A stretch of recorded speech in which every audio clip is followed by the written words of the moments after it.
Right. So, Scott, nice to meet you. My name's Antonio. I'm with the Nocturnal. So let me ask you, we're just going to jump right into it.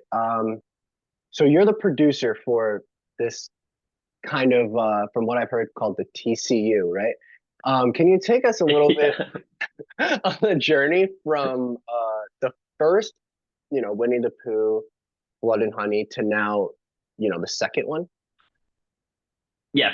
So Winnie the Pooh, it happened because I was like I was making all these low budget films like all under £20,000 and stuff like that. Some might be a little bit more budget, but Right. quite cheap. And I was trying to think like how do I do this? Like if I ever get in a room and I'm pitching for proper money, what's my unique selling point? And I thought, what if I've made 100 feature films under 100 grand and they all got distributed. So that was my goal. By a certain age, I wanted to have done 100 films. So I ticked that off earlier than anticipated. And then I was like, okay, now I need to get my company a bit famous. And I was like, let's start doing clickbait movies, like proper clickbait. So like Yeah. Humpty Dumpty, I did, and all these nursery rhymes and all that. And then one day on Twitter, I saw Winnie the Pooh's in the public domain. It wasn't that deep. I just went, cool, yeah, I'll do him this year. Because I was doing 40, that year I did 47 feature films as a producer. And I acted Wow. in Dr. Jekyll. Yeah, and I acted in a TV show called Malpractice as well. So it was a busy year for me. And Winnie the Pooh was on a conveyor belt of films. It was just like next, next, next. And not much. It was just a bit of fun. Like Reese had a blast making it. It was he was having total fun with it. It's not meant to be serious. It was shot in 6 days on a budget of £20,000, and then one night I put some pictures on IMDb, and I think it was Dread Central and IGN. They found the pictures, and one night it was like middle of the night. I went for the toilet, got back in bed. I couldn't sleep, so I was like flicking through Twitter, and it was just everywhere. It was like Winnie the Pooh, Winnie the Pooh, Winnie the Wow. Pooh. And I was like, what? I was like, oh shit, people are going to see this. And then I was like, oh Yeah. shit, people are going to see this. And I was like, fuck. We need to go and we need to go and reshoot stuff now. So I got like some additional funds, not much, but we went and reshot some bits, and then the trailer went out. That went viral again. And I was like, shit, can we have more money and go and reshoot more? So it became a bit of a Frankenstein project. Like it had like multiple reshoots and all that kind of stuff. But yeah, when it came out, it was nuts. It went mad at the cinemas. The profit was incredible. And then we got the opportunity to make the sequel, and we were like, okay, let's make the film we really want to make now. So that meant we wanted to we're very happy with the first one. We know, like, with the budget and all that, but we wanted to reset and really make the film we would have made if we'd have known, if we had the money the first time. So the first one is going to exist as a film within our film.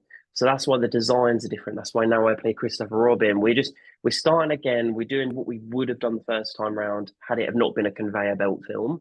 So yeah, that's how we got here. Kind of like the Raimis when they did Evil Dead and Evil Dead 2. They did Evil Dead 1, Yes. and then they were like, now that we got the monies, let's do what we've always wanted. That's awesome. Like you literally did the Yeah. dream of budget to millions at the box office, which I that's amazing. That's amazing. Um Thank I, you. of course. Now I wanted to ask you real quick. So as a producer, what exactly is your role? I know that you're acting in the new one, but what Mm. as a producer, how much creative input do you have? Oh, incredible amounts. So like Amazing. basically as a producer, I'm literally there with Reese. It's me and Reese essentially probably in my living room Mhm. coming up with ideas together. We brainstorm, so it'll be our initial idea, our concept, and then I'm basically through the whole thing. So it's essentially managing every area of the film. So any area that's kind of like not doing their job properly, you have to get involved, you have to figure it out, you have to just adapt to it. So I'm very, very used to this, and I've never worked on much money. So I'm very used to these kind of hurdles and these, just adapting. Like I've pretty much done every single job on set. I've done camera, I've done sound. I know how to do prosthetics. I jump in if an actor pulls out the night before. It's like, I just get involved. So yeah, you're involved in everything. Do you what would you say, with a budget so small, which Mhm. parts of production do you prioritize um, to make sure that you get those done before the money starts to, run out? Yeah. Always, I would say number one is camera quality, just because if you and sound, like if the sound is Okay. off or the camera quality is off, you just lose interest and you can turn Sure. it off within 10 minutes. So that's always a big priority for me. And also getting not only just the camera quality, but a talented cinematographer. And I've been really lucky to have Vince Knight, who's been with me for years now, and I really believe in him. And he's so used to doing these films now as well. You can I hate to say it, but we like pushing the envelope and stuff on the set itself. He Right. will always go the extra mile. He never says no. He never says enough's enough. He wants to do it with you. So I think that's super important. The gore for something like this, like making sure you have a great SFX team. This time round, we have the prosthetic studio. They've worked on Silent Hill and all these kind of huge films, I and saw that. they Yeah. just brought another they brought another level to it. And then obviously cast and story, like making sure this time we had a real heart to it. We gave the actors material they could really work with. We got Simon Callow involved, who's just one of a UK great. Right. So yeah, I'd say like that's where you go. At the bottom of the list is definitely catering, unfortunately, which we want to improve soon because yeah, it's just I, like whatever. You just eat what you can eat. yeah, right. Just for sustenance. I feel like Yeah. um you're so uh, horror sequels are so hard to do, right? And especially creating a universe. Friday the 13th, you have Nightmare on Elm Street, yeah, all these movies, sequels, right? So what is it about this sequel that you know, I you have bigger budget, you're going hard on the prosthetics and the visual effects, bigger, gorier, I'm assuming. Like Yeah. what was your goal for the sequel and how did you kind of overcome the sequel curse, you know? Yeah. The thing is, we never made a film that we would have made. So this is the film we would have Oh, right. made. So Okay, I see. in a way, the first one doesn't really exist anymore when you're watching this film. It You does said that. reset. It Yeah, like the events of the first one, they did happen before, but like there's a scene where it literally the film plays on the TV. So what I would say that we're doing with this is we've upped the body count. There's about 60 deaths in this film.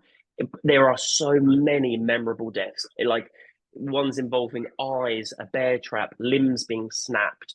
You've got Tigger is incredibly Yes. sadistic. He loves to torture his victims. He doesn't just go for it. He loves to torture. He loves to torment. He's very vocal, like Freddy Krueger. Like what we try to do, like we're massive horror fans. So all of these characters are inspired by characters that we miss so much. Like Freddy Krueger, we've not had a film for like what, 14, 15 years. So Freddy Krueger is our Tigger. Pooh is our Jason Michael Myers. Obviously, we did have Halloween recently, but Jason's been absent. Owl is our Hellraiser and our Jeepers Creepers vibe, and then Piglet is our Leatherface. And then where this is going, which makes it unique, is a universe is happening now.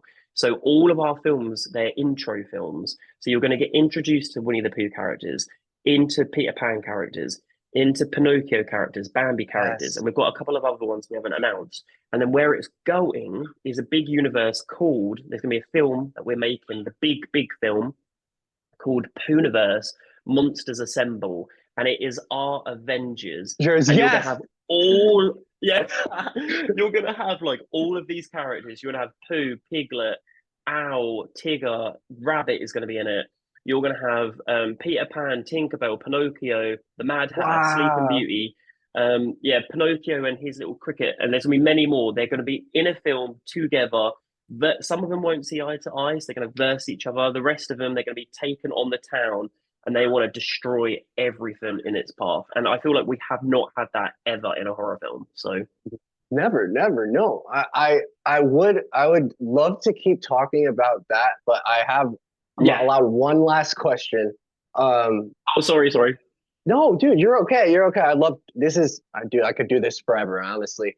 Um, do you have any tips for filmmakers who are trying to also do what the low budget, hopefully getting distribution or festivals? Like, what tips do you have for the Uh-huh. indie horror filmmakers? I would say don't worry if your film doesn't get into the festivals because personally, I'll just be honest. I think the whole thing is just it is what it is. It's a bit of a popularity contest. It's who you know, all that. It's not what you think. So I think screw that. But I do think you don't need to go to film school if you can't afford film school. Don't worry about it. If you can't afford to go to acting school, don't worry about it. I didn't do any of this.